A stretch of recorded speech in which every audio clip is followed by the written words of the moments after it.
Alright, welcome back to the shop.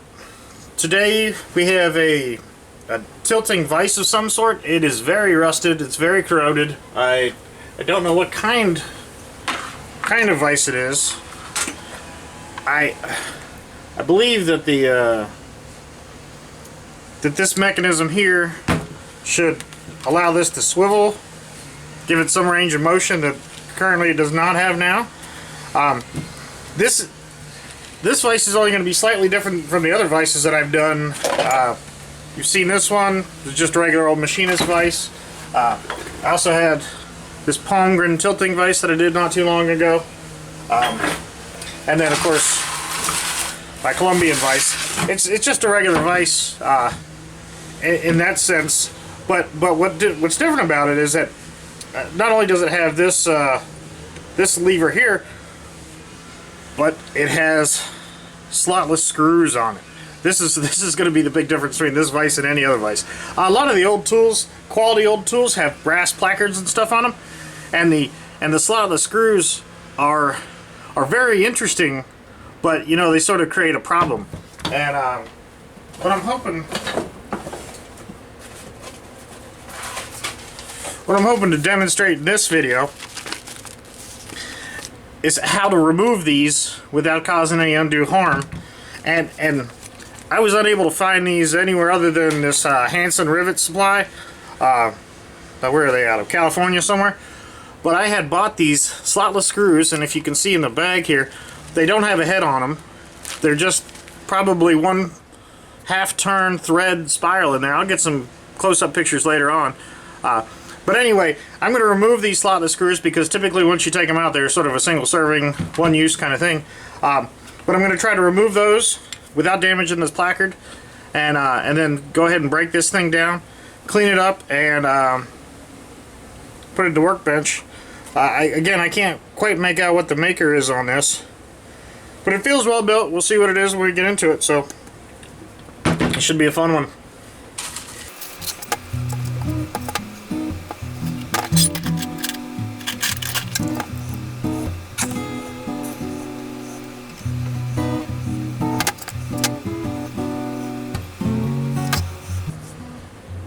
Oh wow, look at those tiny little screws in there.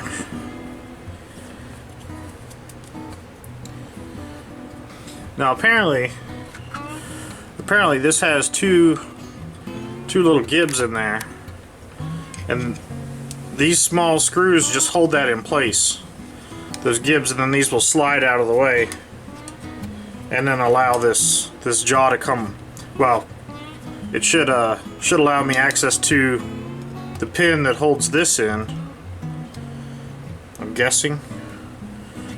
I don't know. Try to find a screwdriver that fits that.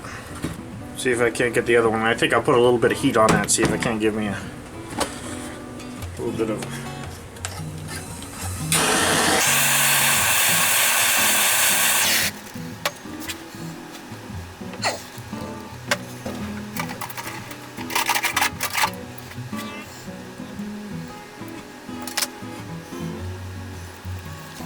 Well, I got lucky with that.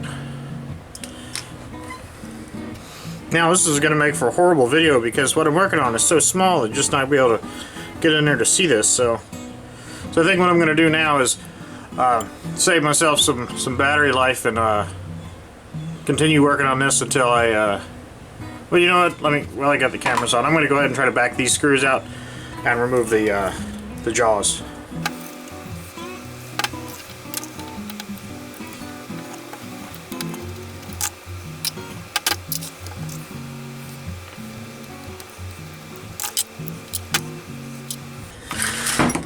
Alright, so there are the jaws. Let's see what else I got here.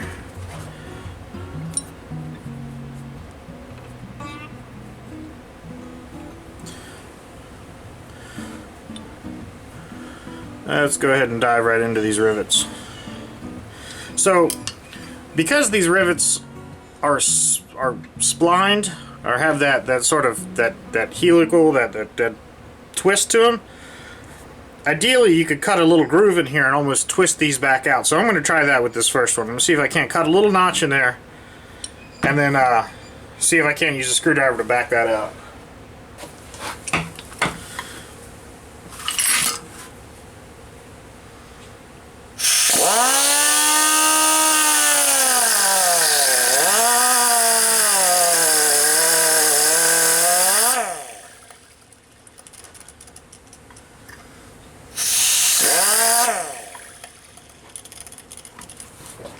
Alright, so that is way too damn thick. I think I just messed up on that. Let's try to just drive it out.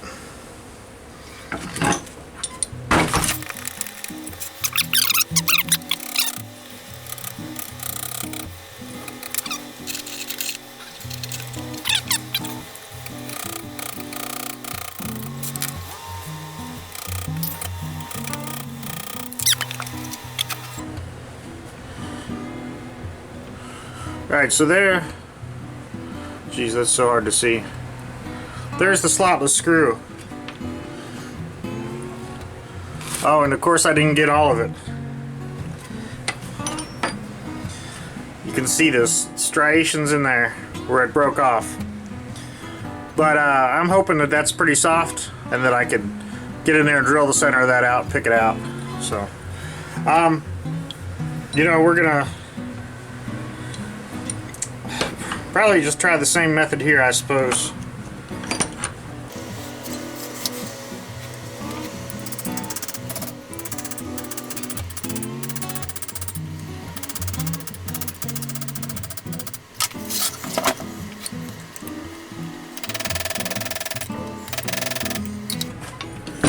Now I'm getting it to lift up a little bit. I doubt you're going to be able to see that.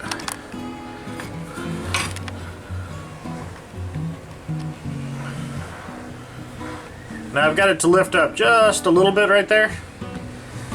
So I'd like to get something underneath there to lift on it, because I don't want to shear it off like I did the last one. But I want to do that without mooring the surface up.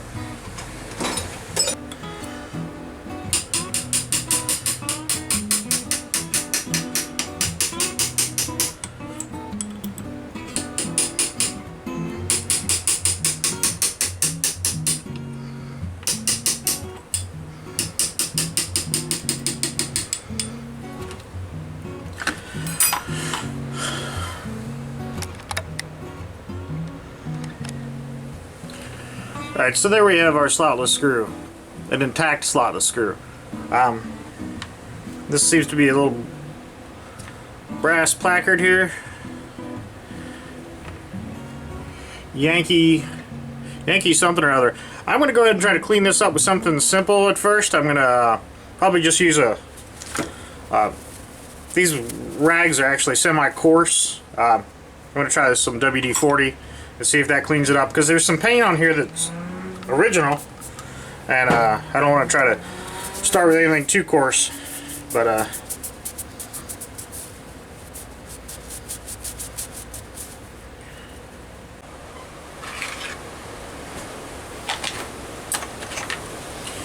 alright, so it was as I suspected. The two gibs just slid right out of the bottom the minute I turned the camera off. They popped out. So anyway, but what I wasn't seeing is that the gibs are there because this bottom plate doesn't come off. So my logic about being able to remove it from this jaw was flawed. Instead, there's this device here that seems to have captured this thread, and my guess at this juncture in time is that is somehow threaded in there, and these are a connection for some sort of a spanner to go on there. So I don't have a spanner wrench that size, and I think I might be able to get away with driving that out with the drift instead of trying to fabricate some sort of special wrench. So I'm going to tap on it a little bit and see if it makes a difference.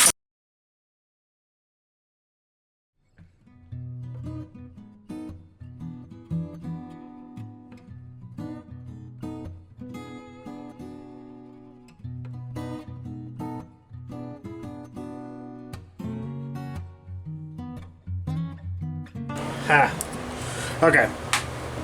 Now this is for the viewers that have watch some of my older stuff. When I was doing this Cleveland Columbian Vise, I talked about the C-clip style automotive rear end, like Chevrolet half-ton truck rear end, where the clip just goes in there, slides around, and holds it in. This is precisely what I was talking about. So, that's what I suspected may have been on there at one point in time. I don't really know, but anyway, this is exactly that same style of design. So anyway, that's awesome.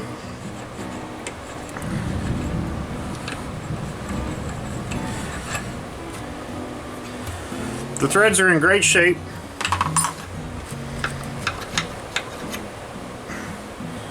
This is nice and tight.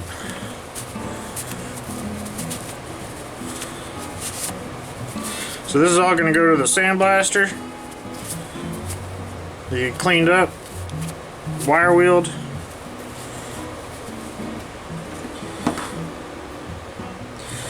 But only after we get to see what's up with this piece.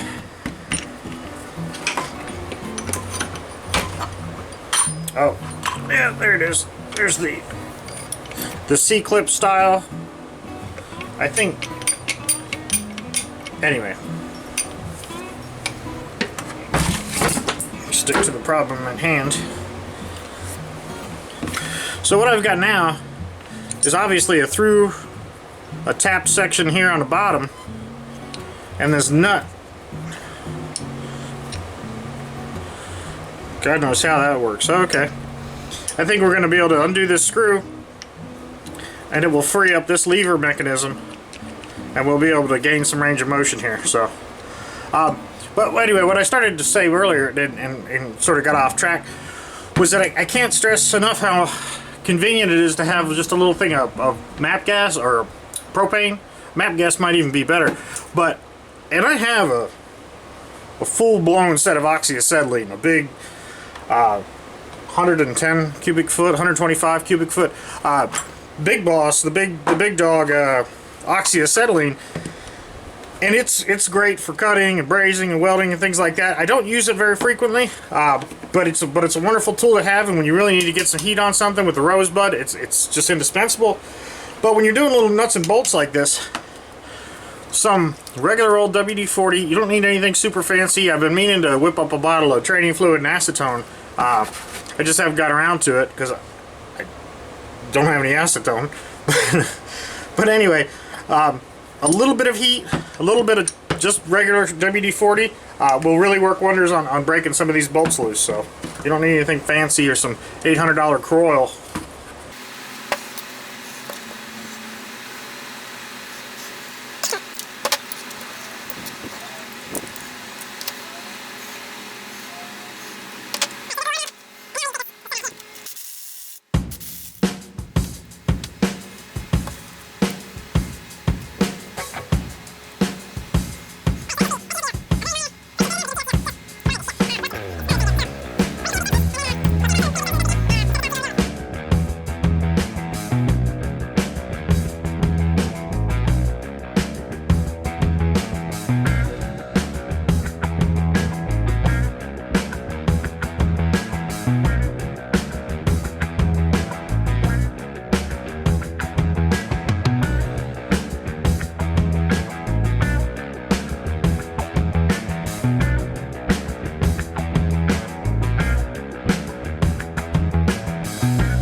Alright, so we've been to the sandblaster, and I need to replace the glass in it because it's sort of hard for me to see. Actually, you have a much better perspective through the video I just cut in, because what I do is I have a couple of these little Polaroid cube cameras, and anyway, they're not very expensive, and they're small enough that I can put them in the corner where they're not going to get blasted.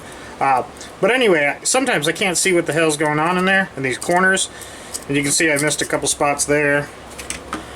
I missed an entire corner there. Missed some there, but But that's alright, because I can come through. I'm going to wire wheel these and get some of the caked on stuff, get that off of there, and then come back and blow all this out, because one of the worst things about a media blaster is having the media actually caught into the threads. There's quite a, it's not a hard process, but you need to make sure to go through and blow out everything and make sure that's nice and clean, because otherwise you're gonna start stripping screws and breaking threads off and everything. So I'm gonna go wire wheel that and cut in some footage of that here. And here you can see that hole there? It should look like that hole, because that's where my slotless screws are going to have to go. So what I'm going to have to do is drill this out. And worst case scenario, I just re-drill the entire hole, maybe try to weld it, and then re-drill it if I really screw up. But I think, you know, while I've got it out, I'm going to go ahead and try to drill that out right now. Alright, so this slotless screw is harder than anything that I have drill bit wise. And I just had some regular old high-speed steel, crappy ass DeWalt stuff that was on sale.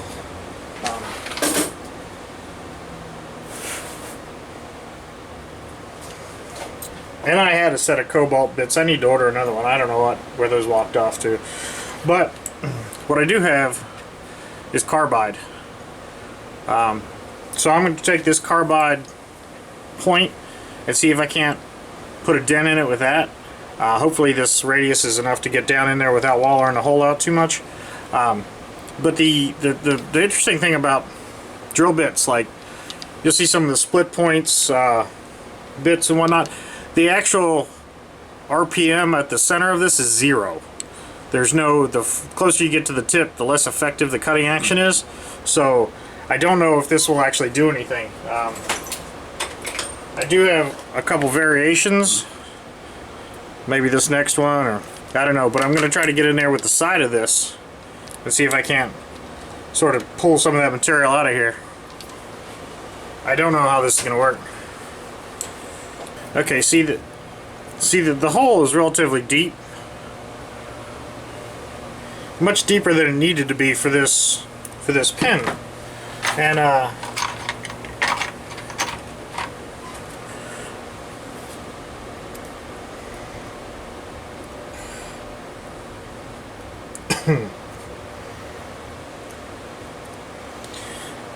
anyway, there's a little bit of space in there.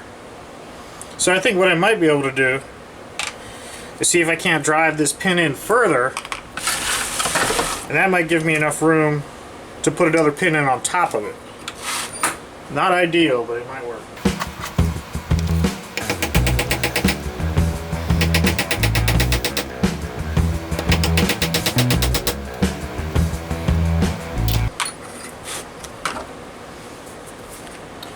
Alright, that may have done it. So what I've done now is crush that down in there, and that should be more than enough room for me to drive that other slotless screw in there. Lucked out on that one. Alright, so what we've done in some of the time lapses you saw just before this was come through and clean these surfaces up so they'll ride on one another nice and smoothly. I can't believe that from the factory this thing wasn't, they didn't spend more time polishing that up.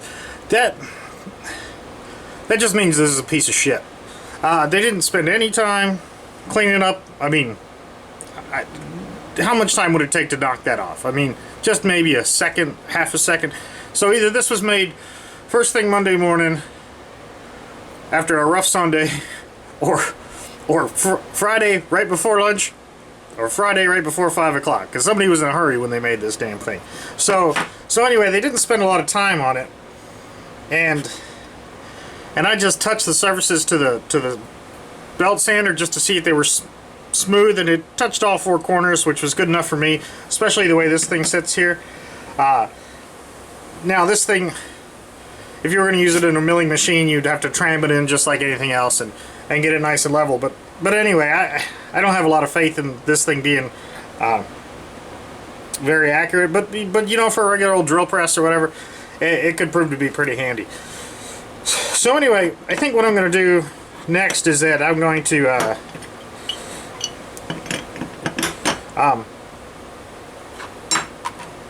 call this part 1. Oh, well, hold on before I get to that. I just want to say that this is the first time I'm using the little jeweler's pliers in the wire wheel. Couldn't be happier with this. It just made it so much nicer to hold on to these things. And so this is probably a piece of tool steel for the jaws, and they got relatively sharp corners and whatnot. And these things get cut out of your, get pulled out of your hands or whatever. They're just, I mean, they're not gonna maim you, but you know, you can get cut pretty good. So having this just super handy. Flip it around, throw it in there, and once it's locked in there, it's just, you know, it's a hell of a lot more than I could get on it with my fingers. So anyway, you know, if you see one of these things and you do a lot of wire wheeling, I would recommend you picking one up. I mean, it's probably not going to keep stuff from flying across the room 100% of the time, but you know, if it makes your life a little easier, I mean, that's what all these tools are about anyway, right? So anyway,